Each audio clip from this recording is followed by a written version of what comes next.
பிழைக்கிறதுக்கு வழி ஒருத்தரை கேட்டேன். இந்த காலத்துல காக்கா பிடிச்சாதான் முன்னுக்கு வர முடியும்னு சொன்னாங்க.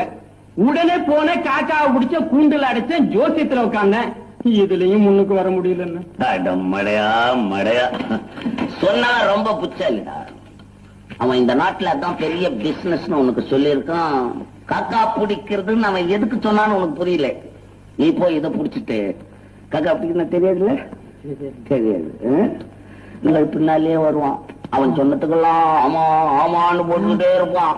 அதுக்கு பேர் காக்கா பிடிக்கிறது. நீ போய் இந்த காக்காவை பிடிச்சுக்கிட்டு வந்திருக்க.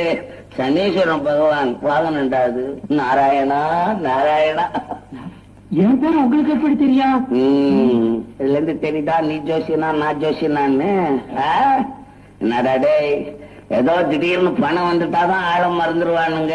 நீ இருக்க இருக்க வறுமையில இருக்கும் போதே மறந்து போறீங்களாடா டேய்.